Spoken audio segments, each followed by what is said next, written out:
Welcome, everyone. I'm Alfred Lambermont Weber, and this is truly a great pleasure to welcome you back to number 3 in our ongoing panels with Venus contactee, and I would say Venusian expert, to use that word. I mean, really, I've learned so much. Robert Potter, and we send all of our best wishes to Venusian visitor, Dr. Raymond Keller, who recently underwent some surgery and is in recuperation now. He was to have been with us this week and will be with us soon. And so but what we're doing in this series is that Robert is unfolding for us the meaning of a statement that was issued by the Venusian hierarchy of light during a recent conference held on Mount Shasta. And this is where an enormous amount of information from our older sibling in this very fragile solar system, the Venusians, have come down to Earth at a very troubled time in our history when we're in postmodern Earth. So without further ado, Robert, I'm going to turn the proceedings over to you. Moving forward in number 3, I think that this series is going to be very important for those Earth humans who really are now can open their eyes to our solar system neighbors, the Venusians. So thank you for doing this for us. Thank you so much, Alfred. And I would like to have more interaction from you. Sometimes I guess if the screen goes to me or something, if you can just do a little and let me know and raise your finger, and then I'll make a pause and we can do some questions. Last time I know I talked a lot, but there's a lot of information to unpack. Yeah, it's very difficult for me.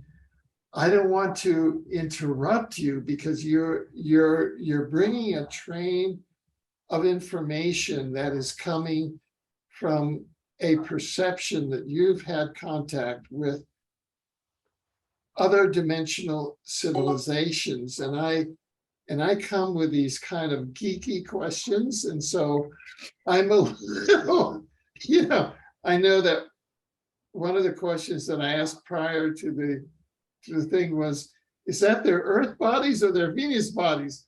And that we're going to get into that. And that sort of takes things off course. So I'm just kind of don't want to interrupt your flow. So we'll maintain that balance as best as we can. And what I like to do is to put the interviewee in the honored speaker so that the focus is on the interviewee. Thank you so much. Okay. So again, I'd like to thank you, Raymond. I think you're one of the most open-minded, and I do say that your output is prolific, and you spend a lot of time. You're doing a great service here. I mean, I know we're all under a lot of pressure and everything, and there's a lot of things going on these days. At the same time, we're in a glorious position of transition. This transition period is very critical phase. As Valiant Thor, the next 2 years are a wait and see as far as America is concerned and where we're moving politically. And I'm hoping that when we get to the next phase of the talks, and I'm going to go do a series on the Global Restoration Plan and the Great Reset, I'm going to establish the history for that. But for now, I wanted to unpack further the Venusian questions and answers. There's a lot of stuff, and I went in many different directions. We've spoken about the magnetic shift, and then we've talked about a pole, like a pole flip. And then we've talked about an axial flip, and we've talked about an X-class solar flare, a Now, Carrion event. for those who may be just joining this for the first time, what is the time frame of that? Right now, we're in 2022. What is the time frame that the Venusian hierarchy of light began speaking about? I got it. My sister's calling here. My my intuition tells me, but they're not into dates.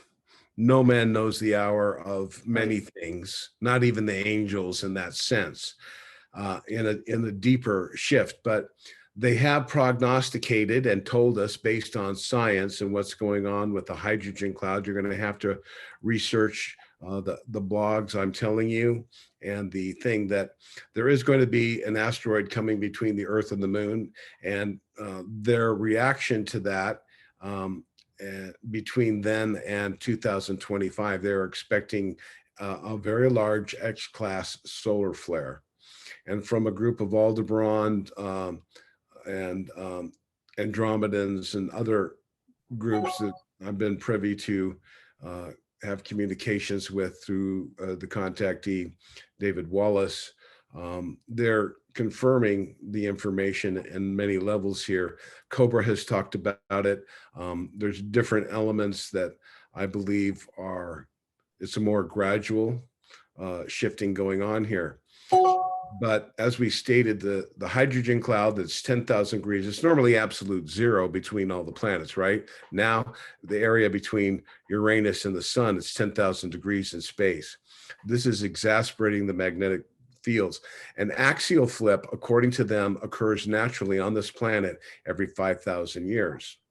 So that's why our civilization history goes back. That's where tsunamis come, the entire Earth shifts.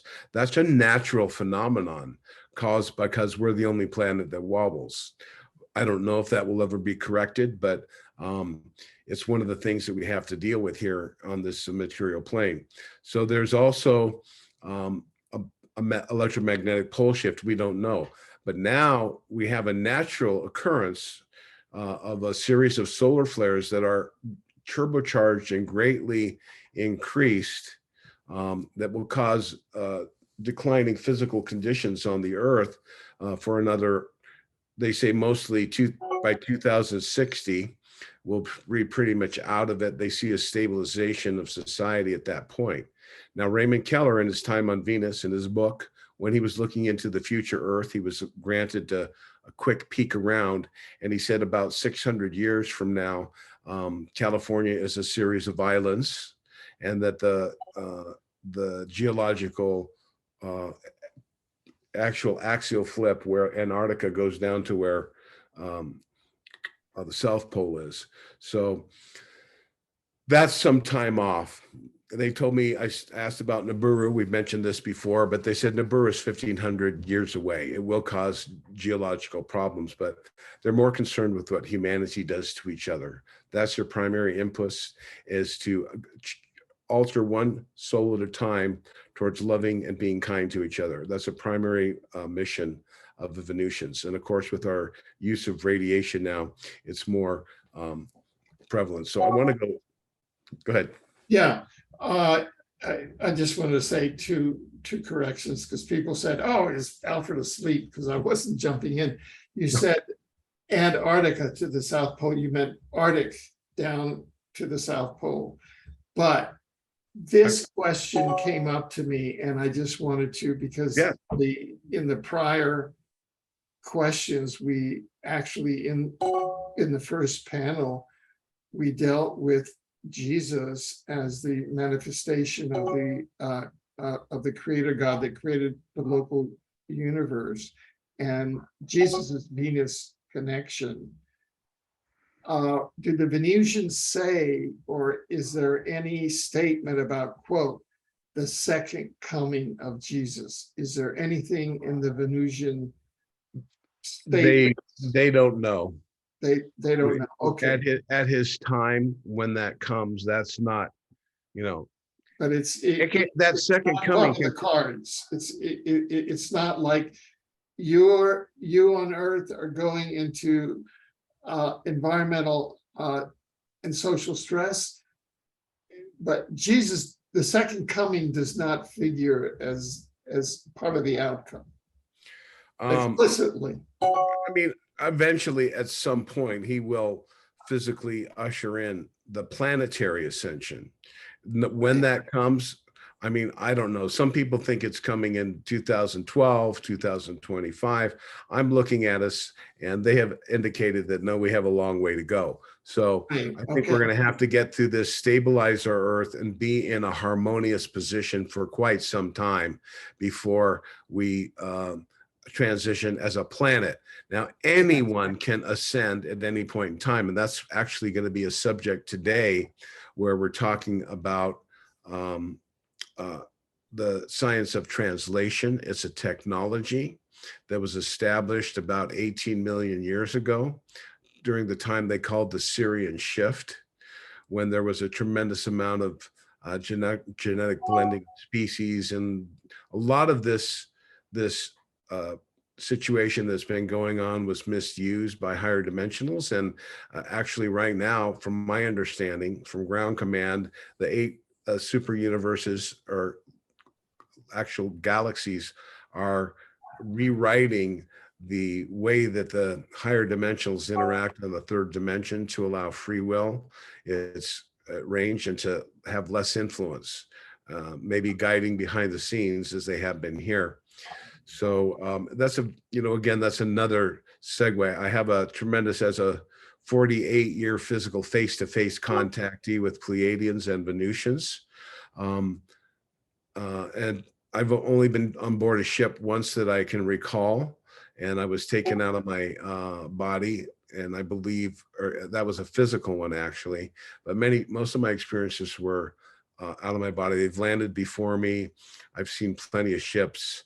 And so part of me really wants that experience, and another part of me knows that it has to be the right time for me to remember. And I'm not really concerned with it. I've had enough experience that I know when I was beamed down to the living room at 5 a.m., I remembered everything for like 3 or 4 minutes. It was amazing. I felt so good. And they took the memory, the Palladians took the memory away. I was on the mothership, and I made an agreement in 1987, I think it was, to be part of what they call the victory of the light and the transition of the planet. I had incarnated on the Pleiades before. I don't have any of those memories, but the Venusians have told me about some of my Earth incarnations in service, and I do have a certain memory recall of some of those. Those are very private, and they're not in any detail whatsoever. But we're all Earth people here. At the same time, all of us are starborn. All of us come from a galactic heavenly source, and we're infinite. And it doesn't matter if you're a star seed or not. What matters is, in your heart, are you connected to God? Are you loving? Are you patient? Are you kind? And do you guard each other as a pupil of your eye?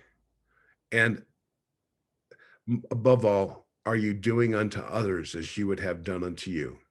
Those are the simple rules that Christ rewrote, the 10 commandments. Love God with all your heart, love each other with all your heart, and do unto others. Simple. If we can just do this simple thing, we could do it. And you've talked many times, and many others are talking about the intervention of the interlopers and all that stuff. And that's another thing. But I wanted to go into the actual message of the Venusians.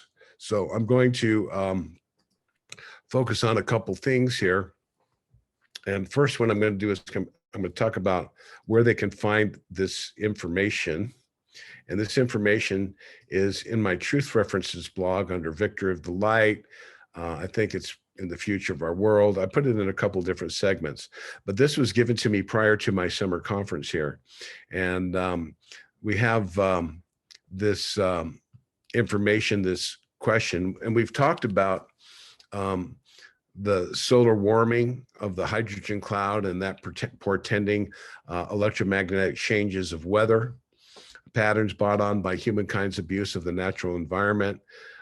It's not to be used as a carbon tax to herd you into a new world order. That is not happening. They take something that's natural and they spin more fear on it and try to control you. That's their theme. I believe they're completely neutered now. They have no more money. It's a bunch of talking heads, and their lords and masters, the demons who actually own this world for thousands of years, have been removed. There are still some very dark beings inhabiting souls on the earth. I could even show that one. It's kind of trippy, but that might need another one. So they said there will be a dramatic increase in mass coronal infections will also create havoc with your electrical grids and communication infrastructure. That's all they've said. And I've speculated in our last talk what's going to take place about this.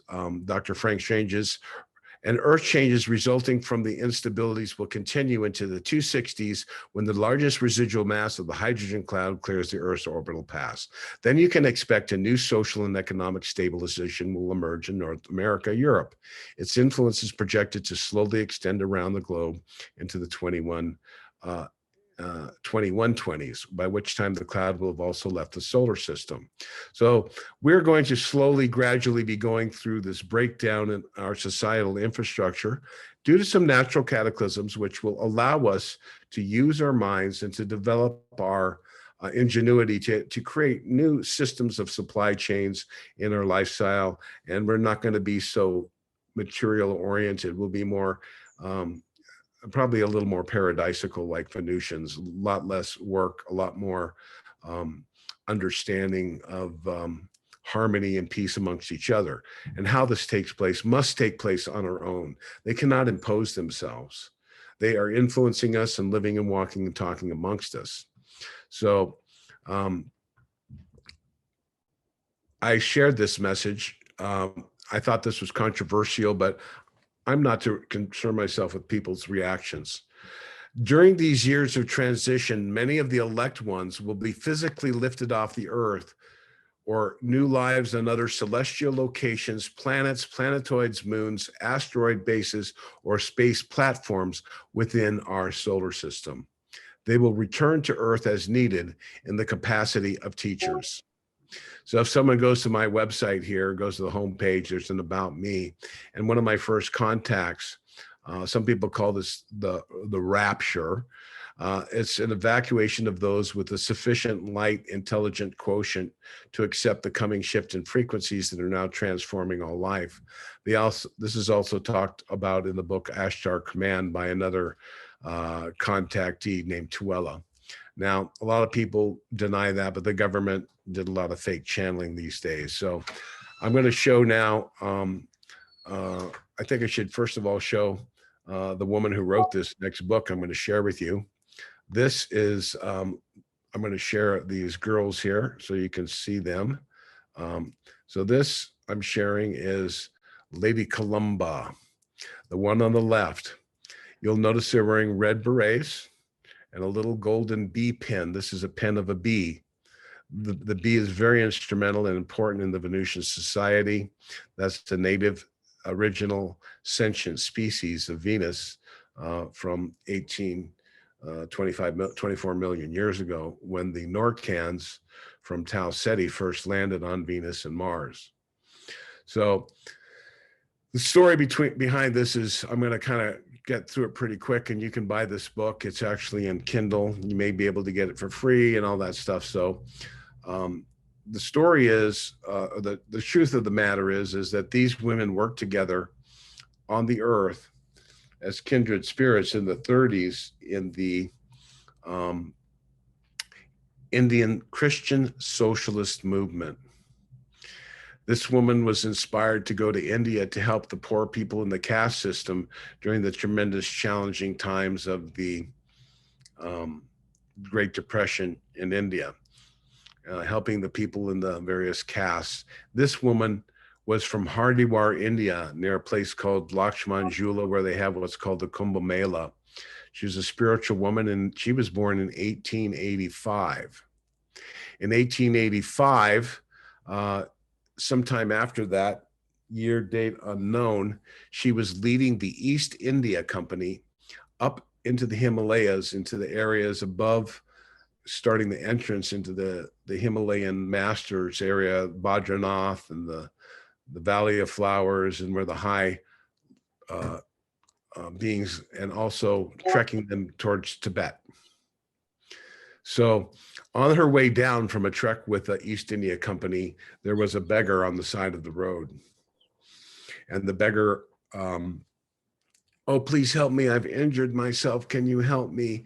And she said, oh, yes. And she told the caravan, please let us stop. We must help this gentleman. And the British, arrogant East India Company, we know what they did in China, starting the heroin and all that.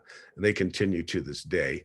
The global control, the deep state, the havoc wreakers, the greedy militarists said, leave him there.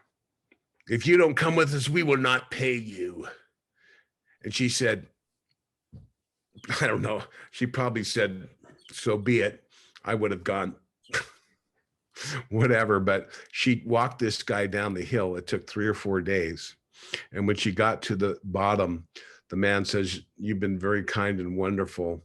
And he transformed himself from a beggar, and he stood up straight, and he changed his thing. He says, you have a great soul.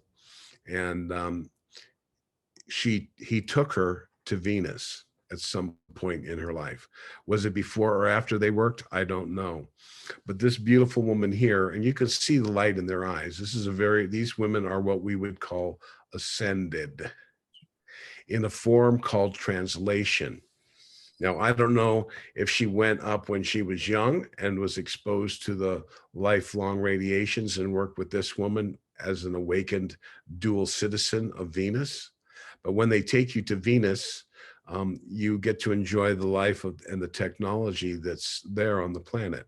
And generally speaking, many souls have these experiences, and they don't have to be outward talkers or anyone who's releasing information to Venus to the public. They can just be spiritual people that will resonate and be able to serve on the Venusian Angel Force to Earth, especially with their lifetimes on Earth. They understand the human condition. And because they are given an extended lifespan through the Vril technology, they look very young. I don't know that story when she actually ascended, if she got old like Lady Columba. So Lady Columba was born in 1902. She went to India in around the 1930s, in the Depression, 29 and 30. She was serving the Indians, helping the sick, the infirm, the food, and acting as a ministering angel, as a human, just well motivated.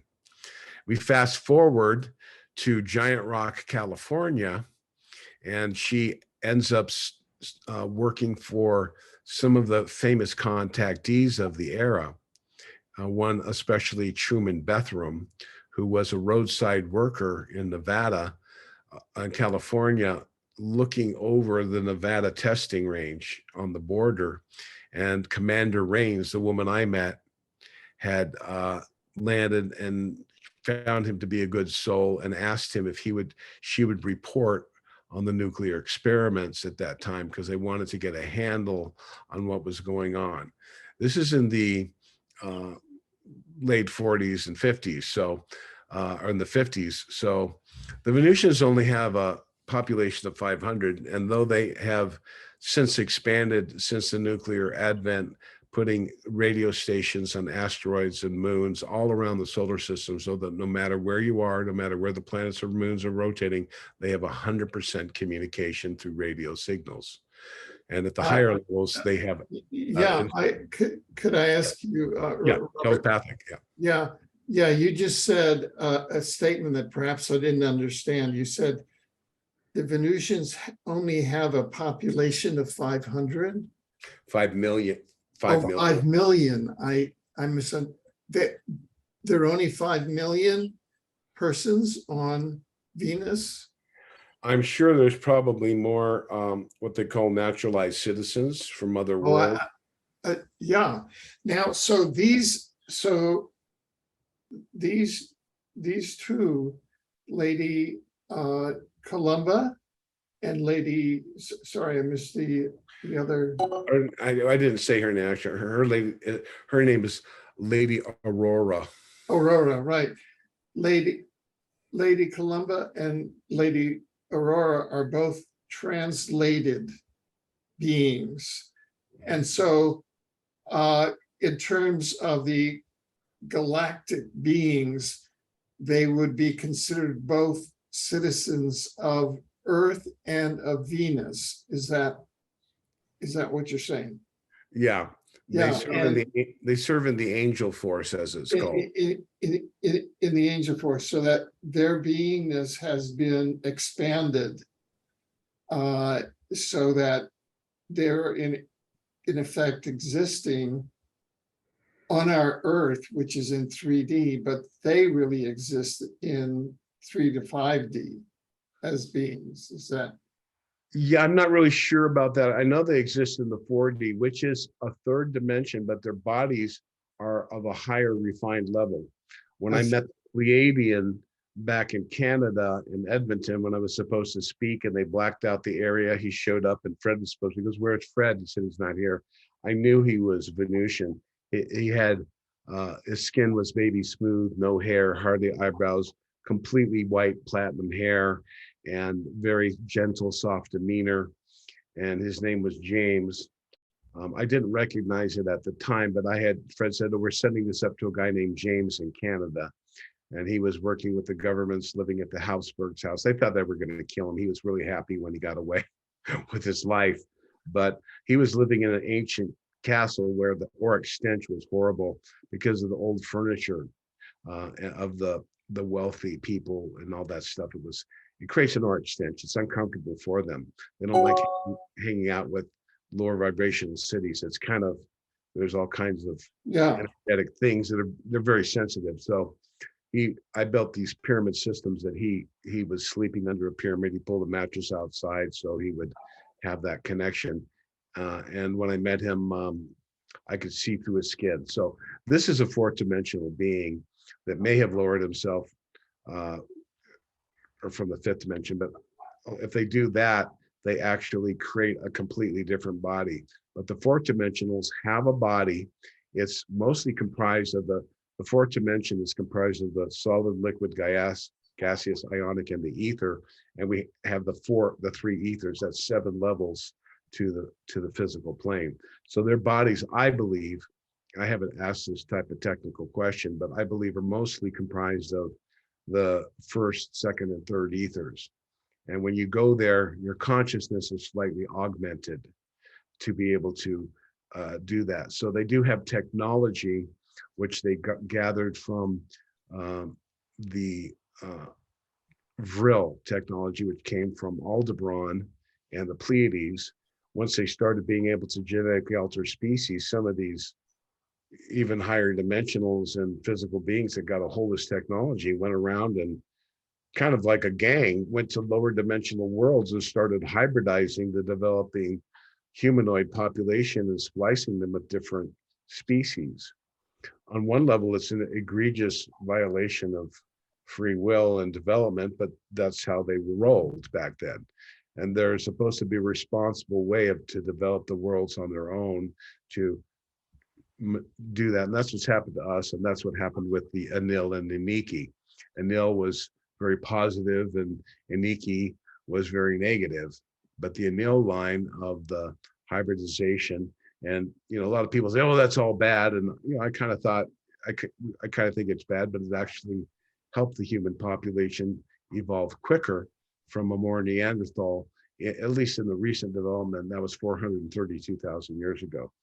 So we're kind of diverging here, but this technology has the ability, and they've answered this question for me about the technology, and I think it was in the message to China that they said that we do have technology of life extension where we expose certain parts of the cells to specific types of radiation was all they would say. They basically freeze you at an age.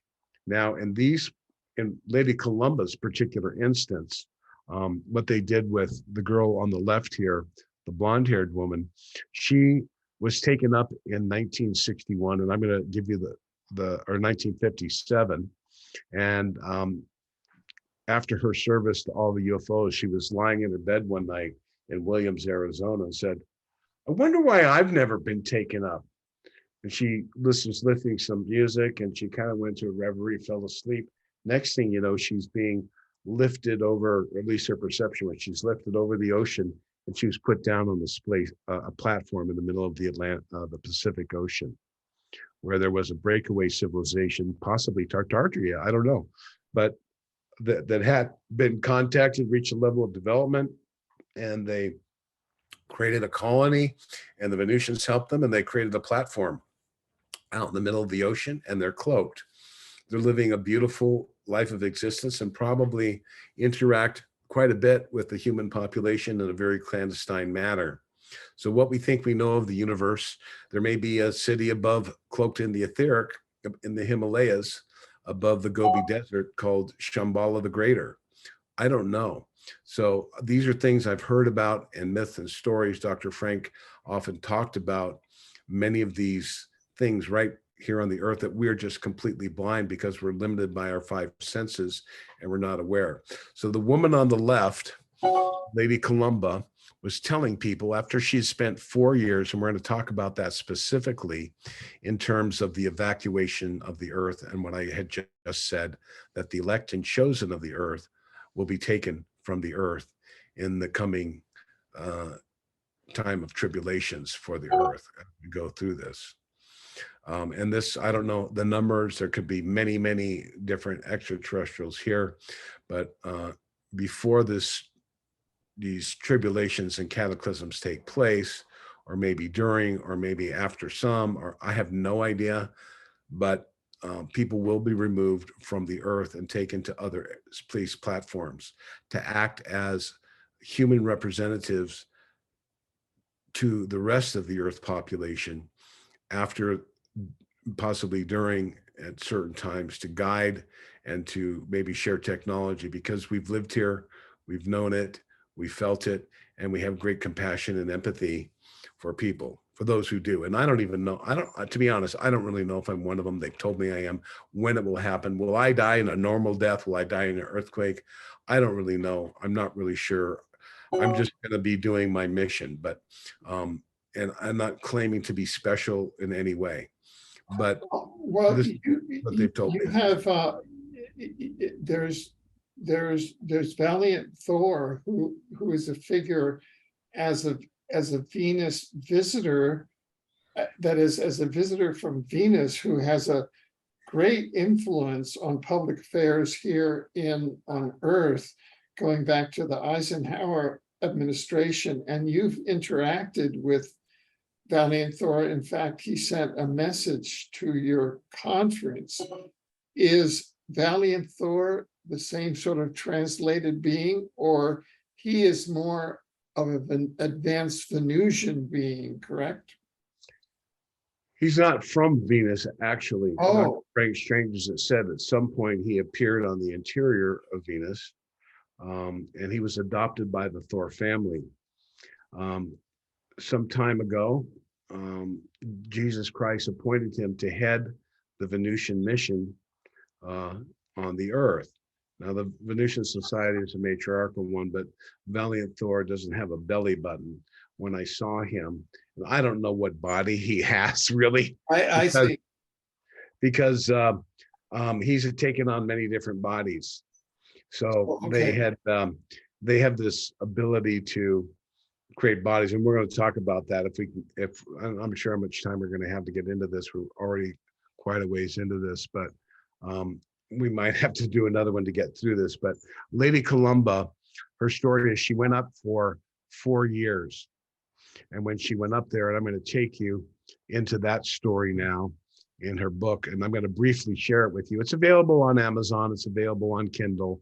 And I can't read everything on here, but Dr. Raymond Keller he's sick these days, but this is one of his biggest sellers books. It's incredible. So what happened was in 1995 and before, she's telling people, I'm not dying, I'm going to Venus. So she was on Venus, and she was actually on the moon bases where she was mostly working on the moon base Clarion. And she was in one of the rooms and she witnessed this. And this is what happened to her. This is also what happened probably to George Adamski, maybe to Dr. Frank Strange's and many other of the famous contactees when they passed away as starseeds on their last incarnation on Earth. They are given a resurrected body. So she witnessed this taking place for another woman, but we can kind of transpose Lady Columba in this position. So what they did, I'm sorry, am I sharing that? I may not be. No, not as yet. Oh my goodness, I'm bad, Rob, bad boy. So what we're seeing here, is part of the book Raymond Keller wrote called Lady Columba, Venus Revelations. It's an incredible book. She did the artwork herself. And after she returned to Earth, this is what happened to her. She lived on Earth as a normal Earth person. I have no idea what level of contact she had or communication, but in essence, she was still an Earth person. They had augmented her healing. They do have certain healing rays that they're allowed to provide, especially decontamination rays that Dr. Frank Strange's went through. But Dr. Frank had open heart surgery. He had a heart attack. They're not guiding and monitoring. Raymond's got a little toe amputated. God bless his soul. And thank you for your healing prayers to my dear brother who's written these 9 books. But this woman, whoever she was a contactee of the Venusians.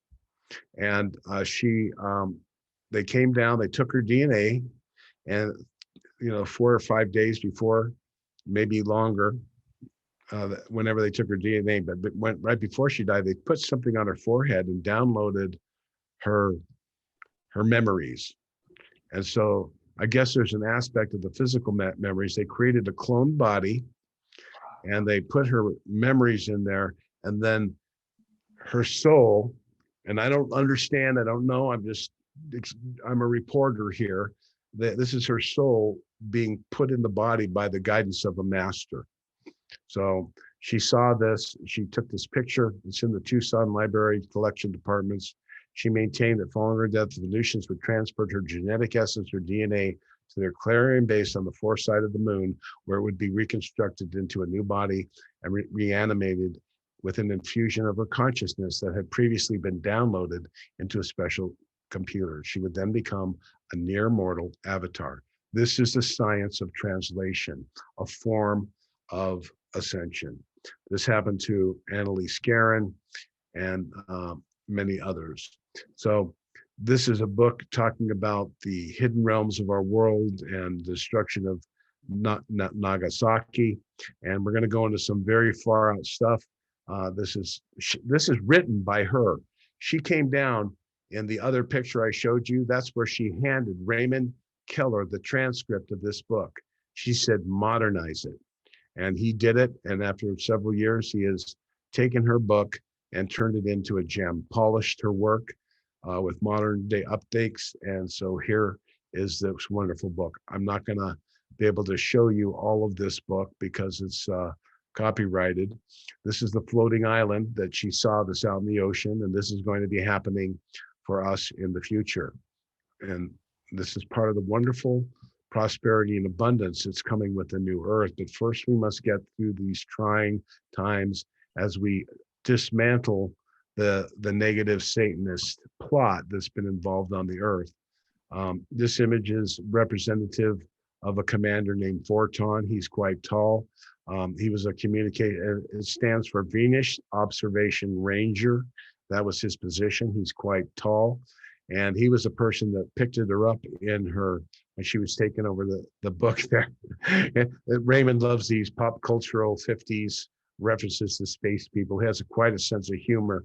So you always have to take this with a grain of salt. So he has tremendous numbers of representations.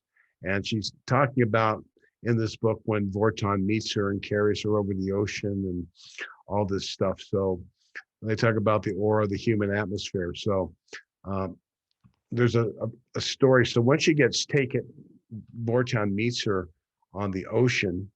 I'm going to go back and once he meets her on the ocean, I'm going to scroll through this on my own. Once he meets her takes her over the ocean, he takes her inside the ship, and you think he's going to take her up, but they go down to the bottom of the ocean. And at the bottom of the ocean, he goes, let's go step out and walk around. He goes, you can do that. He goes, yeah, we have a force field in it.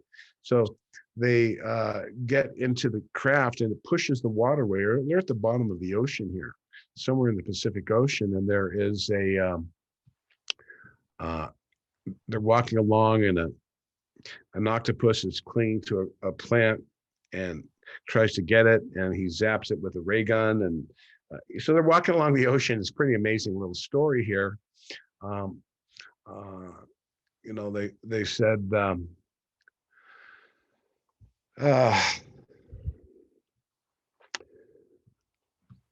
anyway, so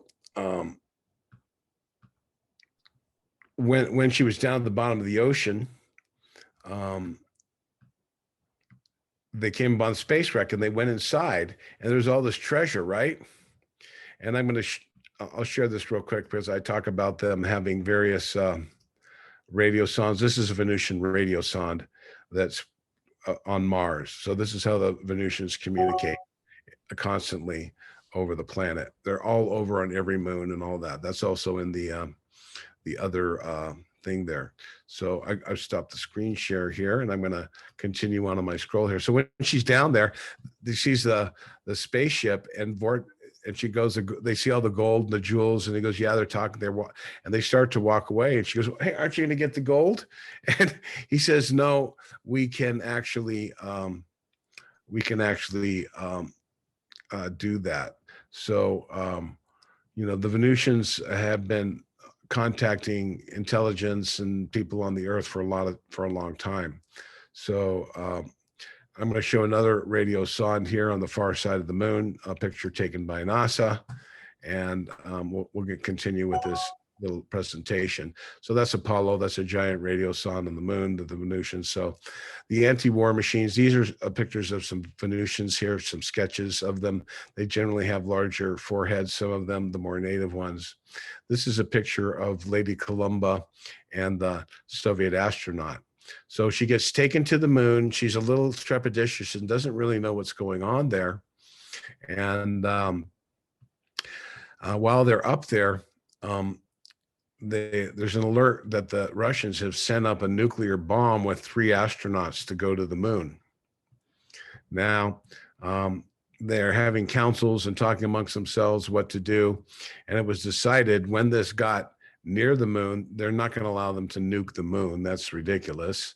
So unfortunately, these guys were part of a blowing up of a planet. They maybe didn't know what was going on there, but they blew up the planet. They're trying to blow up the moon. So when they separated their stage, the last stage before they got to the moon, they had the whole thing blow up, right? So then the next thing, the Russians set up an emergency satellite with a Russian cosmonaut. They told him it's probably a suicide mission, but we want to know what happened up there. So he went up around the backside of the moon. They had the whole moon base cloaked. He couldn't see it, but they pulled him down on a tractor beam.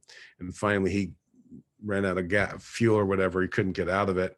And then they decloaked. He saw the things. He thought they were Earth-based people. He says, my name is Vlad. I mean, I forget what his name is, but Vladimir Radovich or whatever it was, right? And he said, I'm not going to divulge anything. And Lady Columba ends up becoming his lover and friend. And together, they serve in the Venusian Angel Force. And the relevance of this story, folks, I'm going to take you back and give you a thing, is that the Venusians have said that in the near future, at some point, some people, or what they call the elect or chosen, which the Venusians indicate are their representatives, not only of Earth, but the Pleiades and many other races that have people incarnate here, some for shorter periods of time for 1 or 2 lifetime missions. The Earth is a prime focus point right now in aiding the universe in reversing a dark force. The Earth was kind of a primary focus of these fallen beings, and they're being judged, and divine justice is being meted out. The Earth is a pretty negative place. There are some places that are just as bad, sometimes caused by the natural developments of the society. So it's a vast, vast universe. But this is a council meeting that took place on board the Space Leviathan. This was a large space platform the Venusians had that actually sits above a cloaked moon of Venus, the Venusians called Neith. Now, I asked Raymond Keller, he said, some scientists have noticed some variances in perturbations in their analysis when they're looking around Venus. There's an area where, I don't know how they do it. They bend light or it's in slightly displaced. I'm not a technology guy, but we know that they can cloak. Think Klingons, right? And their ships. So they have a cloaked moon which is a security base for Venus. And this Space Leviathan sits above it. And here they were having I believe, a local Confederation contingency, and probably some from other solar systems. There may have been more people, but Lady Columba was allowed to sit in on this meeting. And I'm guessing that the sizes, she's a pretty good artist, were relatively correct. So here we see Lady Columba, who you can see from my picture how tall she is. She's a little smaller than me.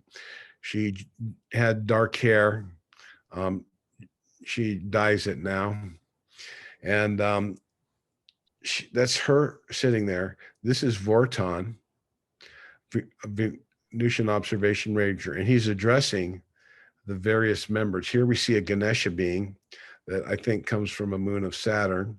Here is a turtle-like being with 4 arms, and I think she said he had 6 or 8 diamond eyes that revolved around his head. Here is a little kind of, looks like a hobbit person or something.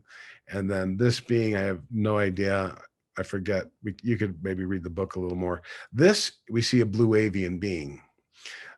I believe, and Raymond has said we have 60 planets in our solar system. And a lot of my talking here is speculation on certain things, but I believe that these beings live on a planet within our solar system that decloaked and gave some messages through Corey Good to the population of the control network. And they had been warned, Omnic said they had warned them, you need to institute a new financial system when the contract with the fallen angels run out, and you got to bring this planet back into another aspect of spirituality. So these are like a blue avian being. He's pretty tall. And this is a hybridized human and bee, probably a queen. And you can see the atmosphere that was in this thing had to be adjusted for certain of these beings. It really is like Star Wars. Now, she said when they spoke, you can read this, her eyes full, studying all the delegates as they filled and took their places around the circular table, which was decorated with the design of the solar system. Never had I seen anything like these various types, even in my wildest dreams. I had not expected to see such radical difference in humanoids, although Vorton had tried to prepare me for it in a roundabout way. Earthlings have evolved from an ape pattern, as had the Norcans, another humanoid species countless eons ago, with minor differences. Here, for referring to inhabitants from other planets with larger heads or greater cranial capacity. A delegate from one of the interior of the Jovian moons was an elephantine in origin, also a bit larger and fatter than some of the rest. He's had long, flappy ears, but his trunk-like nose was shorter than an elephant's. His gray leathery skin was softer, and his stubby fingers had the necessary prehensible thumb. So she talks about this. There was a super Earth orbiting close to a red dwarf star we know as Wolf 59 and the constellation of Leo, about 8 light years distance from our own solar system, evolved from the terminal form. The one from planet outer belt, the icy asteroids and deep frozen planetoids. The plutonium was covered with a thick white fur to protect her or himself from the intense cold. He was a bear-like form except for almost human face and claw-like fingers, which I'm guessing is this one here. So she said that they all spoke different frequencies, and yet there was a universal translator that everyone could understand, even her in her earth language. And some of the beings were like, who knows? It's pretty wild, I imagine. But she said here that despite everything, she could see the love of the creator and the intelligence within them, despite the various odd looking creatures. So this is an amazing story. So now we're going to fast forward to what this meeting was about. And in this meeting, there was a revelation here. And Fred Bell had told me about it, being a physicist, and everyone knows his story. If you read my original teacher, mentor, and guide, who was working with Pleiadians, I was beamed aboard the mothership with them in the 80s. And he said that there are 8 parallel Earths. I couldn't wrap my mind around it. I still can't. It's hard to say, but Raymond said that there are probably 8 Alfreds in different lifetimes, maybe in something similar, maybe not in what we're experiencing here. But the Venusians, in their time travel technology, are allowed to look at parallel Earths. They cannot look at Venus's future. They're verboten from looking into their own future to negate any possibility. And I guess they're going on the honor system, and with the ascended masters watching them in that technology, it's not allowed. Our local interior government that used to be controlled by negative forces pretty much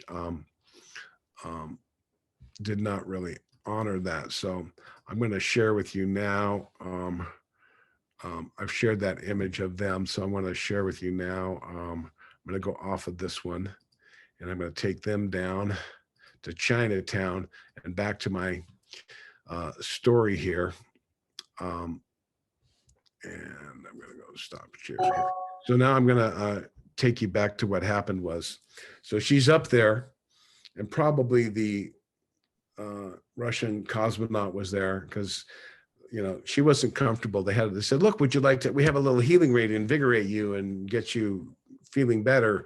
And she goes, oh, no, I don't want to do that. And they go, oh, just a minute. So they called in a guy who was from Earth. He goes, hey, my name is,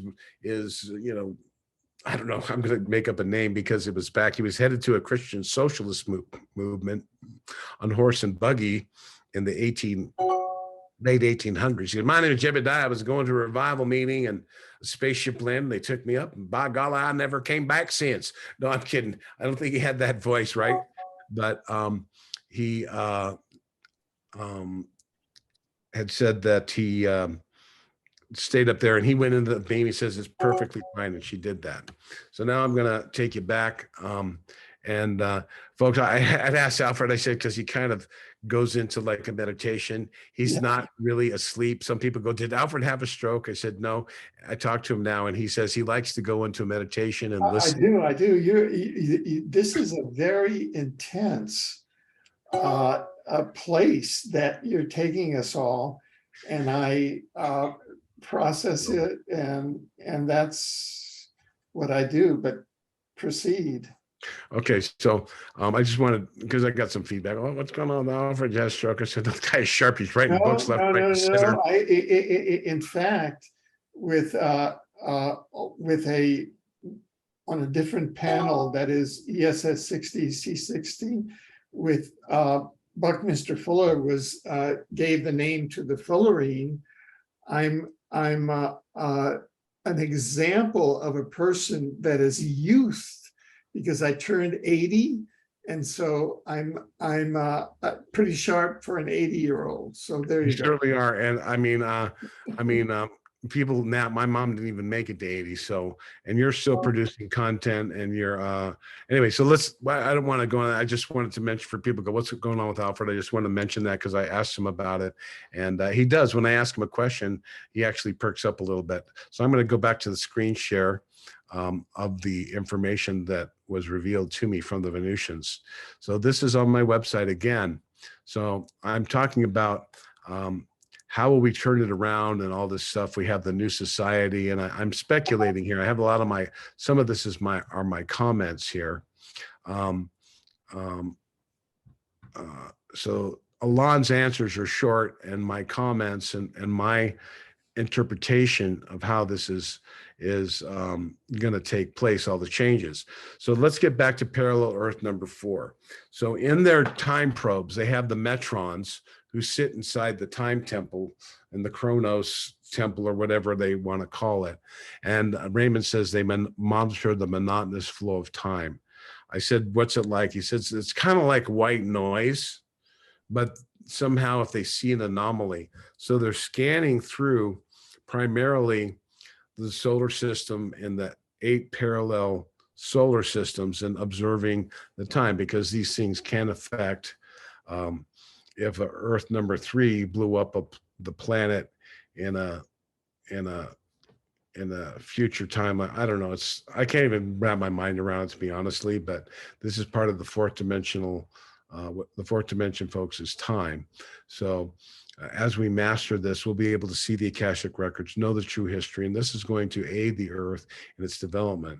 And that's why the Venusians have such a deep understanding. Though there's 5 million people, they have access to the Akashic records, and they have ways that they download information into the beings, kind of like Neo, where they understand. They can go through a 2-week course and learn 180 Earth or 120 Earth languages and speak them fluently. However, they must practice the actual intonations with their mouth and learn the proper speech patterns. That may take longer, but within 2 weeks, they can come down and understand everyone. And most of them are pretty telepathic. And there are varieties and ranging levels of spiritual development and abilities amongst the Venusians, just like here. Now, they do have other beings that live there. So they're up there. And part of me said, look, Dr. Frank Strange has said the doom and gloom black crepe paper hangers are wrong. We're not doomed. He always said to be ready for one day you might find yourself experiencing the glories of God. Can you explain these two statements that kind of seem to contradict themselves? This coming cataclysm and natural thing the planet says, the doom and gloom does not apply to the elect of God, those chosen according to his purpose. However, it does fall upon everyone else. So you're going to have to read this, but I go into the understanding here. So now in this here, I talk about the amazing book right here, and he allowed me to share one part of this book in the picture that I took you through really quickly there. She was taking the moon and Venus, and she sat in this council meeting, and they had discovered in 2065, which is very similar to the Montauk Project. There was something about a horse. And in the Denver airport, there was this image from 2065 of a horse that was on the Earth. They didn't know what it is. Raymond thinks to think when he talked to Peter Moon up here at the conference, he said he seemed to think it was part of the 4 horsemen of the apocalypse. So what happened to her while she was up there was the powers that on Earth number 4, the Venusian, okay, I'll read this first part. The rescue was specifically to evacuate Earth members before, during the self-created cataclysm of nuclear bombardment, which were stranglet and toplet bombs. The operation also had them periodically aiding them for at least 26 years in their future, teaching them how to live in peace and helping them rebuild some of their civilization. It seems the powers of Earth number 4 succumbed to bigotry, hatred, and fear and animosity to the point the powers that be launched an all-out thermo-nuclear war. All this was known. This caused the annihilation of their societies and destroyed most of the life on the surface. So this is when we see the negativity that we have. We call it mutually assured destruction, and somehow in our society, we've justified building these up against fear. It's just a Satanist plot. So there's a use of extravagant stranglement bombs with sheer madness that ended up precipitating the axial flip prior. So this caused the South Pole to become the North Pole and the North Pole vice versa. It submerged some of the continents, raising others, serves as a warning to us to refuse to participate in our own destruction, influenced by a corrupt and very evil madmen who literally hate mankind and good. This is similar to what we have in today. The help included many of the people of sufficient spiritual progress, as well as many as possible, immediately following the drop of these weapons, which precipitated fires and nuclear radiation, the complete destruction of life. They also released what we know as the green fireballs to neutralize as much radiation as possible. Furthermore, they plucked many from the seas as Lemurian and Atlantis rose from the depths of other continents, and other continents plunged into the seas. This precipitated a very large tsunami, and this basically messed it up. So they helped the Earth. And I asked them about the Earth number 4 and our Earth. And they said, yes, Earth number 4 is a viable timeline. All 7 Earth projections show long range, good tidings for humankind. The key word there is long range. Many of us are not going to see this. We're going to be very instrumental, even those in the next 10 to 20 years, in helping turn the tide of the current condition and the abomination that we have allowed to take place in the destruction of nature, our atmosphere, mesosphere, troposphere, ionosphere, and the change of poison of food and plastics and everything that we think we can't change, but we need to get off the titty of chemicals and violation of natural law by creating poisons that destroy life, and to suck it up and to create new systems. He said, Brother Robert, brothers and sisters from other planets will help the people of Earth in later times of transition to a new age. And I said, with much love and gratitude, I send those who service the Earth, the crews of every ship in the Victor class fleets, my love and thanks. So this was the message. So now I want to talk about what they did, and I'll share the screen, and I'll stop sharing the screen and we'll just chat. We don't have a whole lot of time on this probably, but so what they did, Alfred, and again, folks, we talked about Alfred's in meditation now, and he's 80. Oh, no, I'm sick. I know he's here. I just wanted to, people were going like, what's going on? So I'm just going to say that, but so what they did was, Lady Columbus says they went there and they evacuated people the night before, 24 hours. Many Federation ships, probably they look like they're from our local area and quadrant, were involved in this rescue mission. They had probably looked into the future, gone back closer to the future, looking. They probably actually sent boots on the ground into the future to assess the situation and to find out what's going, possibly made contact with individuals, and looked at the political situation. And it was pretty much deemed that the mental condition of the propaganda and the hatred amongst the people of the earth had been manipulated to the point where this build of karma was going to be used by these negative forces to precipitate a thermonuclear or mutually assured destruction. And that's what happened. The pole shift took place and they took the people off. They were on platforms. And then as soon as the things were happening, they were taking as many people as they could find but their primary attempt to lift off before the cataclysm was those of sufficient vibration. And I believe those were taken to platforms and so forth that would then come back to their Earth and serve in that future timeline. For them was 2065. Now, this is all speculation. I'm just, the information you'll have to read when Ahl-Lahn speaks, that's it. So, but with my speculation and stuff and the knowledge I've gained from Raymond, I'm adding a lot of color here. And I don't want anyone to confuse this as gospel, or that's what actually happened. So, or what happened, but they did say that they were picking people up out of the waters. And one of the things in there, they said, I think she said that, now that the devastation was upon them, um, the folly of their bigotry, their judgment, their hatred, their ignorance, and giving away their sovereignty and their power to national individuals, crazy madmen who would dare destroy the entire planet over greed and corruption. She said the sluice gates of knowledge could be opened. So the people were ready to listen. The spaceships were there, they landed, and they taught them prayer. They helped them they helped them through this transition at a certain point.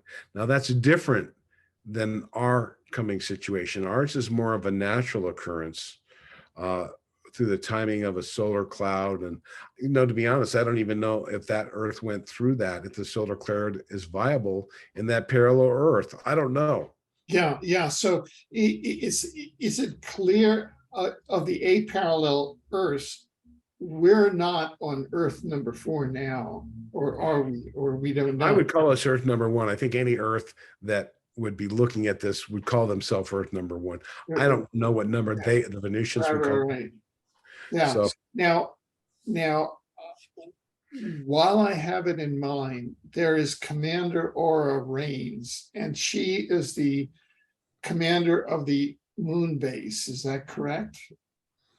yeah, she is. Yeah. Now, is she a translated being also, or is she a citizen of Venus? I believe she is a citizen of Venus. She is a 6th dimensional. She was beyond where Omnek was when Omnek descended to the 3rd dimension for her last incarnation. I spoke to Omnek the other day. She's living in Missouri, and she's getting quite old, and her daughter's with her and taking care of her, but she's still as bright and cheerful as ever. She lives a very quiet life. Her life of service and mission of sharing who she was and that knowledge is pretty much over now. So she is looking for her ascension. They promised her this is her lifetime, and she doesn't want YouTubes, but they planned quite a party for her when she gets to Venus, Raymond said. So it's kind of great to know that this promise of eternal life and that the soul goes on. I'm going to extend that to everyone. You have eternal life. You are not going to die. Everyone, and whether you die in an earthquake or you die from a shark attack, your life goes on. And in Raymond's books, you can read about what happened to him when he had a heart attack. He went up over the North Pole, and there was a ring of fire, and he was clinging to it. He didn't know what was going on, and his higher self came down. He said he knew it was his higher self because he had the same eyes. He was like looking into a mirror. And the higher self, he said he could see all of his lifetimes in 8 parallel Earths. And he could see himself in various incarnations, too numerous. He said his clothes kept changing, and he recognized some of the clothes, and the eyes were the same, the body and the shape was different. And he said that he knew that it was himself because he had, on his time on Venus, his heart attack was in 2015. So his time on Venus, or maybe it was 13. His time on Venus, he got to look at his past lifetimes when he was in Rome and other stuff. So he recognized himself, and he said he could even, somehow he just knew he saw himself on the future life on the moon of Saturn and the clothes he was wearing. So not really sure. This is kind of a deep metaphysics, and it's a story of it's deeper understanding of what happens after life. But the higher self said, look, you can finish writing your books on Venus, or you can go back now to Venus. What do you want to do? And Raymond said he was out of his, the heart was out of his body for 8 hours. So he had quite the near-death experience. And so he said, I'll go back. And they've already told him that there's going to be an event in 2025 where he will become translated. And I don't know what that means, or if I'm going, or who's going, or what that, I don't want to speculate. I don't have a clue. I'm not going to say I'm going to be ascended. They said at some point I may become a translated being because I am from Venus and I have that. And again, it's not important. I'm still Earth person. I don't want to, I'm not banning that about as an ego trip. I got to be careful here. And I don't want anyone to like, oh my God, we're all just humans here. We all have our human elements. Raymond gets sad, different extraterrestrial contactees get angry. We're human.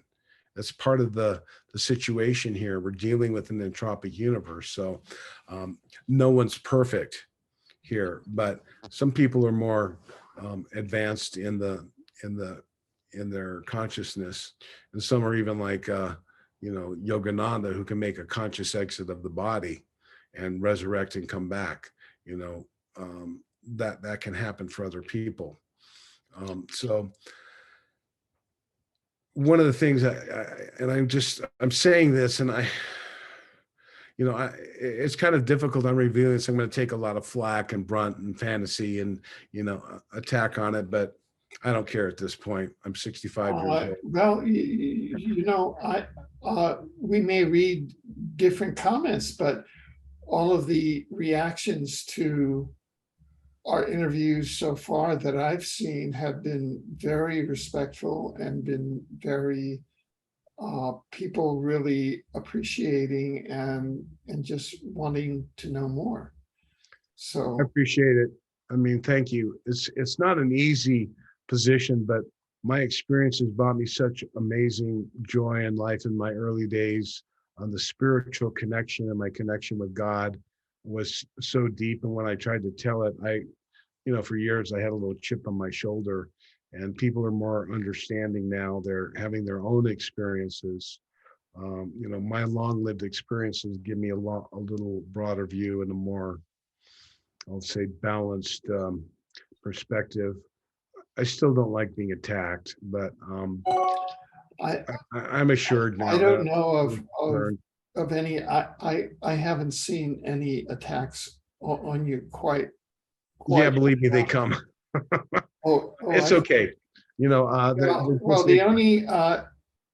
only attacks that I have seen on this material come from, I would say, are deep state operatives that we call trolls.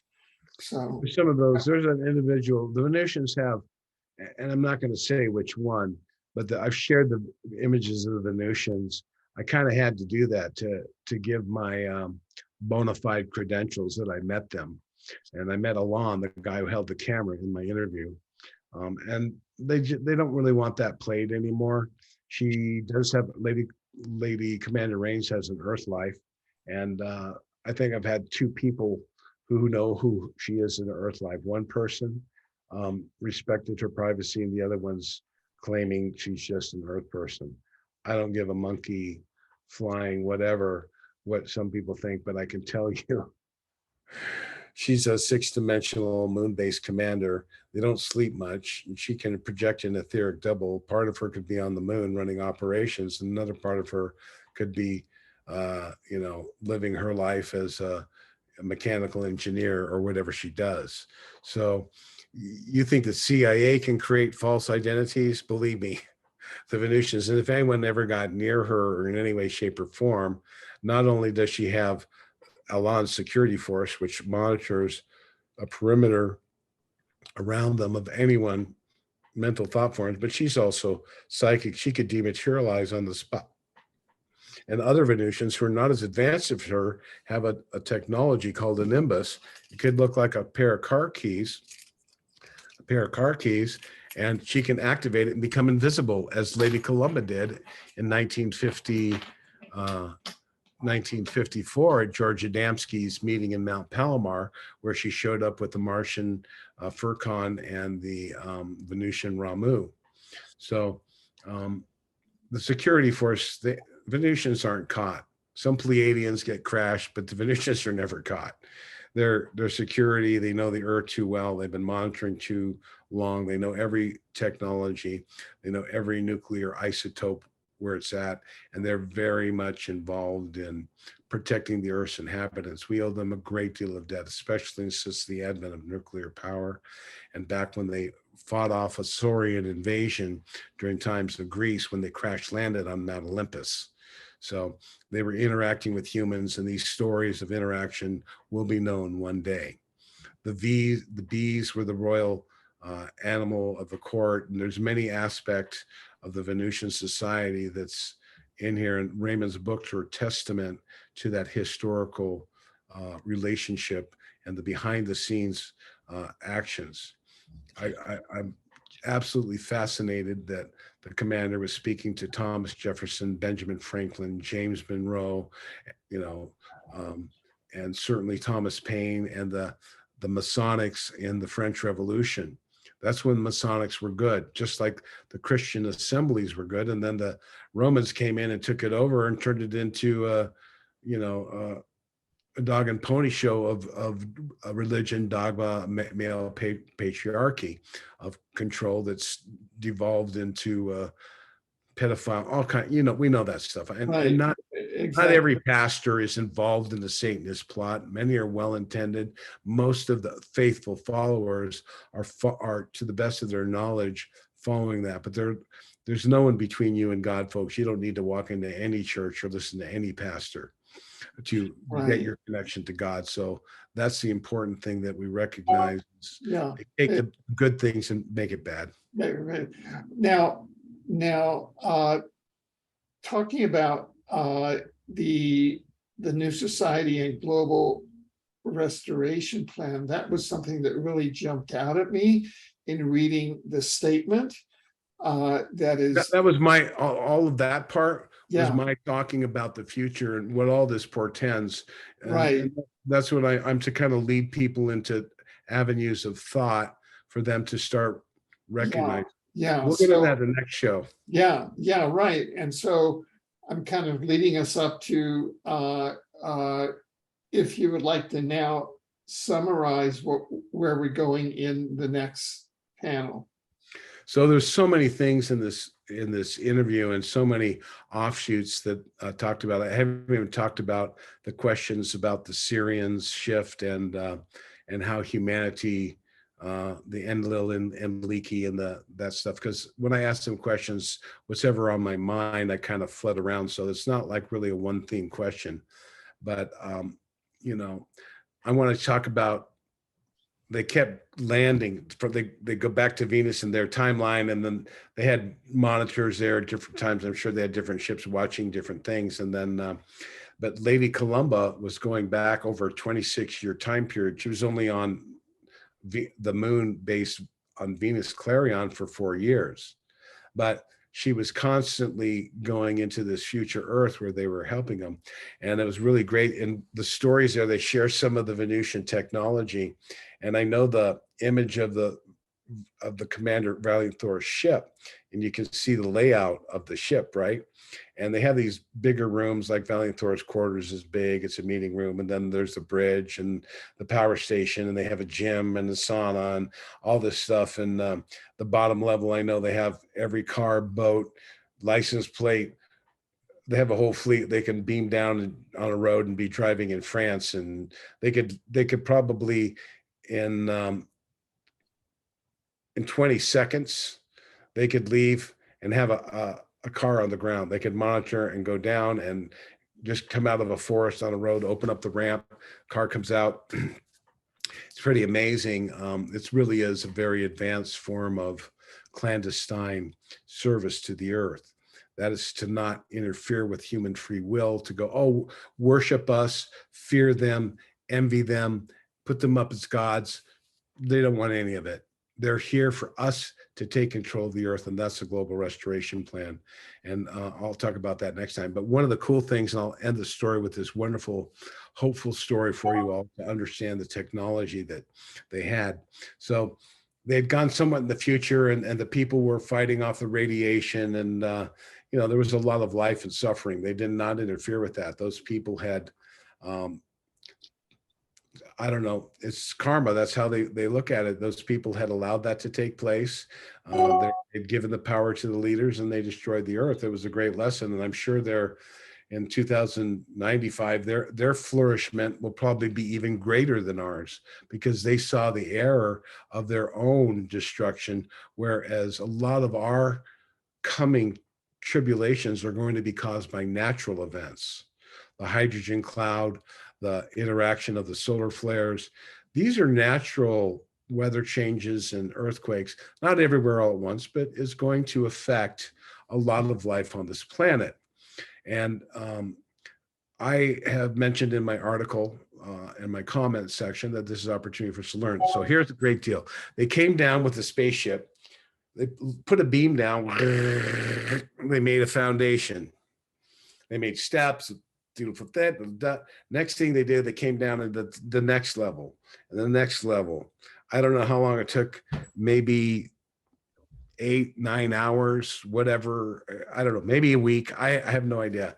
But they built this giant meeting center, this giant hall. And as the Venusians do in the quarters of the people on the spaceship, and I can't even imagine the technology that does it, but each person has a quarters in their room and they can push a button. They probably always have a bathroom, and they push a button and the kitchen pops up. And they push a button, the kitchen disappears. They can turn it a living room and a viewing they could watch the space news, and they really do have a space news and intergalactic space news of things going on, and discoveries and trade around the omniverse. It's incredible. Even talking about different things. And there's a request for scientists to study something happening on this world. And, we're taking volunteers from our local confederation. If this interests you, I can't even imagine what's going on there, but they do have a space news, and then they can make the room a bedroom or a living room. And so this is what they did.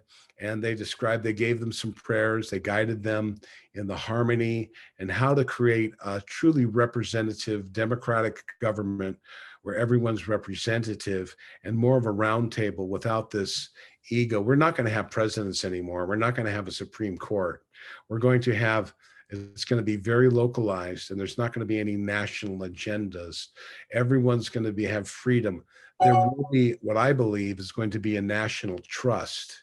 And this is far in the future. It's like they're saying 2060. So I'm prognosticating in the future here. I mean, at a certain level, this could get done quickly, but and I hope it does. I don't want to be any negative and say it's not going to happen, but we can create. We're going to have to do two things that are super important. One, we have to create massive water projects of purifying and providing water using the technology. If we can get the space program to release the free energy, we can create the trains either underneath the earth or the high-speed trains, and make our societies get off this gasoline and create more paradisical gardens with local magnetic transports. This is something happening, but when you look at the level of triggering and emotional baggage and the attachment to material items that come from poisonous chains of supply of wresting our technology from nature by poisoning, we're going to have certain laws and science boards that will establish non-toxic technologies. And as we move into this, there will be hidden help behind the scenes, and the inspirations will come to the inventors that we can make this happen. I do think that we're moving into some very challenging times due to natural phenomena that we're going to have to overcome. But we'll realize this natural phenomenon will, in one fell swoop, remove the power structures of control and destruction. So, positive future timeline. Individually,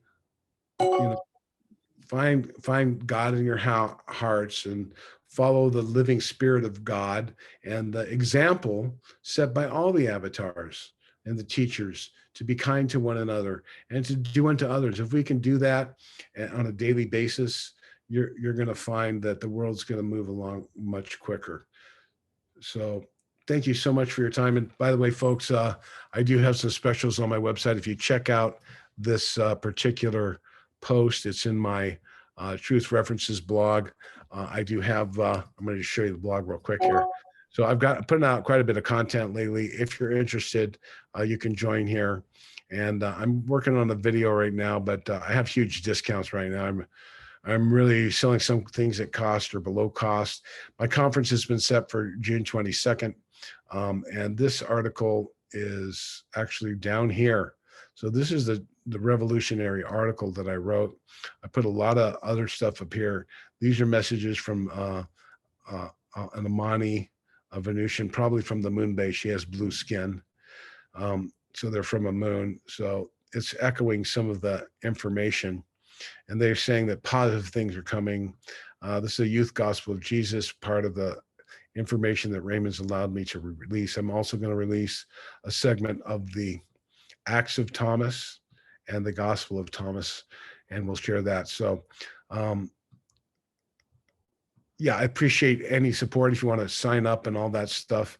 And then on the homepage here, if you go down, you can sign up for free and get access. And only when you are signed up can you actually see the specials that I located there. And that's Yeah. down here. Yeah, if you're Basically. wanting to share a page, it's not sharing now. We're seeing you. Oh yeah, sorry about that. Okay. So Right. let me just share. Okay. Yeah. Yeah, thanks you. Okay, so I'll just share this one real quick here. So this is the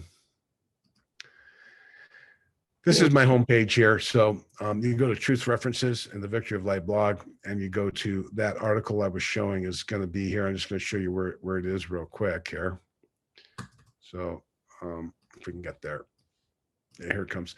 So I appreciate the time, a little extra here, but you go to the Victory of Light blog, and these are the discounts, but there's our last interview, and then we have, or one of them, some other articles. This was the article I was reading. If you want to look at these two articles here, and of course the shows with Raymond are going to be putting up here as well. So I want to thank you all for checking in. And if you want to sign in, there's a member blog, and you must be signed in. And I'm making a thing that's easy to see. And I'm going on a cruise. If I get enough people, I can go for free. So I'm looking forward to learning and sharing down there. And I have a girl who's interested in that. So I thank you for the little infomercial time I had here. Oh yeah, sure. Support. And I wish you all blessings of peace. And thank you. I have great gratitude for you, Alfred, and a really long presentation this time. We'll get into the global restoration next time. Excellent. Well, good. Well, thank you very much. And this is Robert Potter, and this is at thepromiserevealed.net. It's at thepromiserevealed.net, and all of us Earth humans viewing this, we need to give our receptivity and our support to the Venusian outreach to us, and move forward in exopolitical cooperation and awareness. So there we are. Thank you. And, take everything with a grain of salt, research, listen to your heart, meditate, and, find the truth within yourself. And there's a lot of amazing stories, and they're the stories that are going to be coming out in the next year of what's really been going on is going to hit the mainstream. And don't go into depression over what's happening and what they've been doing to us.